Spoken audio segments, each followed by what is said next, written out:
Hello and welcome back to Bookish and welcome back to my Saturday Hodgepodge, my weekly wrap-up of books and bookish things and pretty much anything that I want to talk about. For those of you who have the misfortune to follow me on Twitter, you know that I am a political ranter on Twitter and that I use that as a way of venting my political frustrations as a citizen of the United States.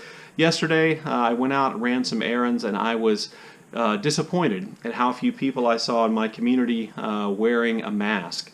And wearing a mask is one of those things which I just think is a fundamental way in which we as citizens can help our countries and help the world gain control of COVID-19. And it's such a simple thing to do that it astounds me when I go out and I see people not wearing masks.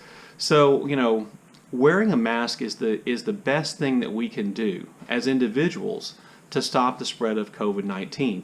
The articles I read suggest that research says that we can cut 30% of transmissions by simply wearing masks. And even, you know, double-layered cloth masks, basic surgical masks work. That all those things then can help prevent us from transmitting COVID-19 to others if we are asymptomatic or etc. And recent research suggests that wearing a mask also protects the wearer because even though it's not perfect and even though the mask we make or the cloth mask we have obviously can't stop the smallest aerosol particles from, you know, being breathed in, they do catch some. And this is important because that reduces the viral load that we're exposed to.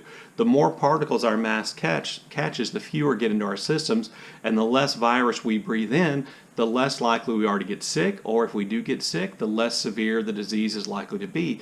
There are just obvious benefits to me for wearing the mask, and so it's disappointing to me when I see people not wearing the mask. Everybody is waiting for the vaccine to come along, but to be honest with you, even if we got a vaccine at the end of October or the beginning of November, it would take months for that vaccine to be produced and be distributed and for people to begin being able to take that vaccine. And I have bad news for you.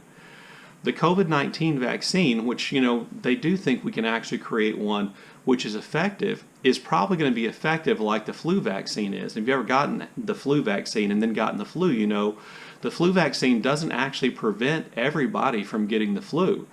And as a matter of fact, in the United States, guidelines say that a vaccine only has to be 50% effective at preventing or lessening the severity of a disease for it to be considered effective.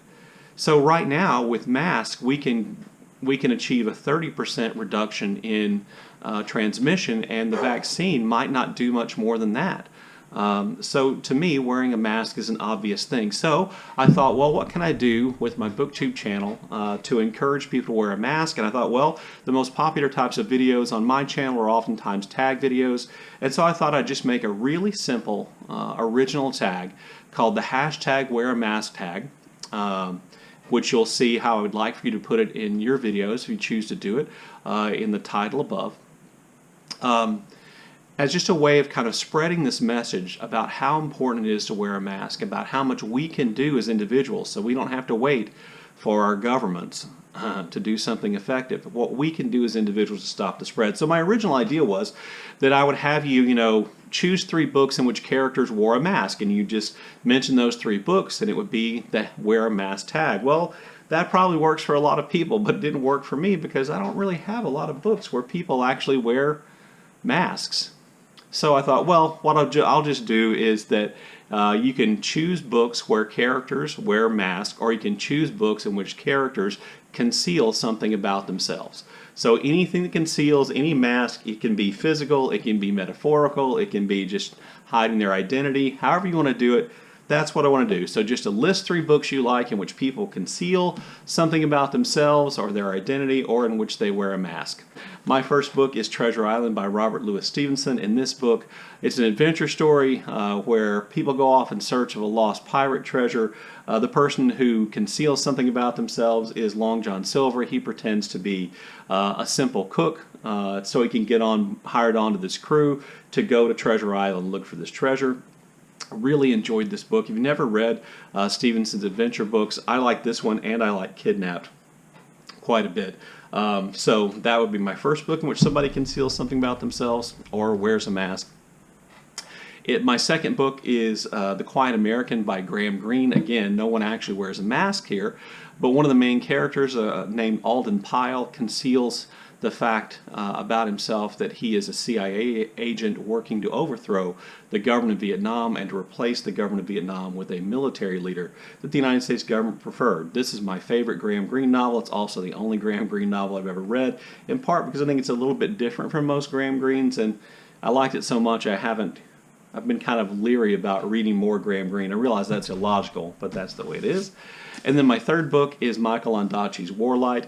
In this book, two children during World War II end up being abandoned by their parents and only find out later that their parents were in fact government agents, spies during World War II, and there are a lot of concealed identities in this book. So this would be my third book for the Wear a Mask tag. So again, I'm tagging all of you. Please, if you see this tag, please just do the tag and just list 3 books, comic books, anything you want to in which characters wear masks, or in which characters conceal something about themselves, or which characters wear something on their head to protect themselves. I hadn't thought about that, but there you go.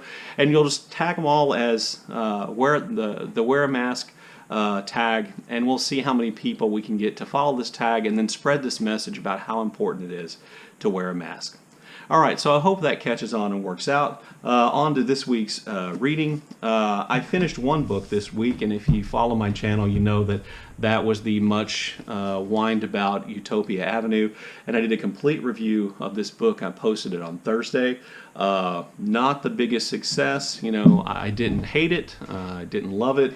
There were things about it that I found kind of charming and interesting, but on the whole, I kind of just thought it was a bit of a mess. So there's that. I am still involved in my buddy read with Patrice Jones of All Aunt Hagar's Children, stories by Edward P. Jones. We are getting close to the end. I think we have about 3 more stories here. I've really been enjoying these, and again enjoying reading these with Patrice. This week also was the beginning of a Voxer group read of the Autobiography of Malcolm X as told to Alex Hailey. And for our first check-in, which is Monday or Sunday, I can't remember exactly, we just had to read the introductory material and chapter 1, which I did. I'll be honest with you, and I think I might have said this before, I don't really enjoy reading introductions very much. Oftentimes introductions give away way too much about the content of the book, which I don't really care for. But in this case I did, and I'm glad I did. One of the introductions is actually by Malcolm X's oldest daughter, and then another is kind of the contemporary introduction that came out when this was originally published. I also really like this picture of Malcolm X where you see him smiling and kind of laughing. That's not the normal image of Malcolm X, or not the popular image of Malcolm X. And I think, based on the introduction, I think that picture was really well chosen.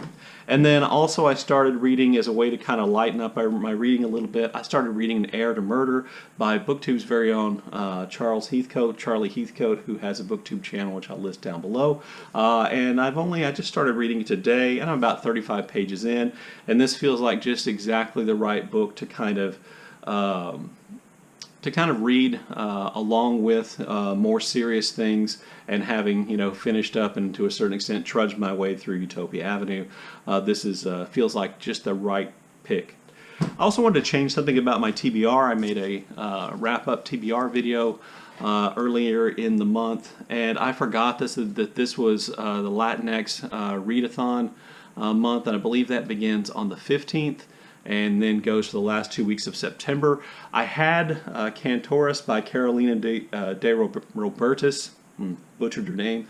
I had this and was thinking about reading it, and once I found out it was, and was reminded that there was a Latinx read-along this month, I decided to add this to my TBR and maybe not read the Faulkner book, which seems odd probably to you, since I love Faulkner, and I've been waiting for that book to come in, but this just seems more right. Cantoris is written by a Uruguayan-American author. It was written originally in English and not in Spanish, but it would definitely qualify, I think, as a book by a Latinx author, and so I wanted to add that for next week's reading as well.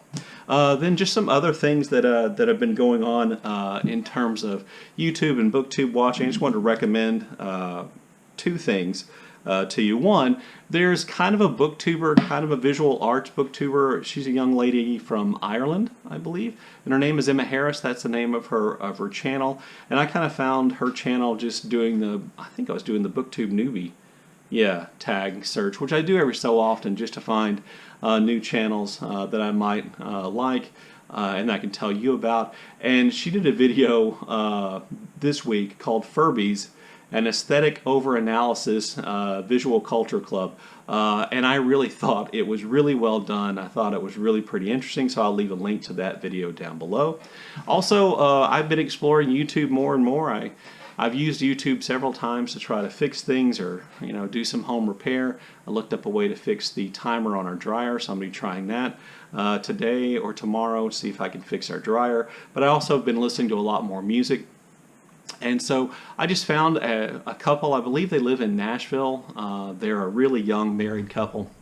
And they just record themselves covering songs. They do write some of their own songs, and they have like a weekly, they used to call it Quarantine Fest or something like that, where they answer questions and they sing songs live.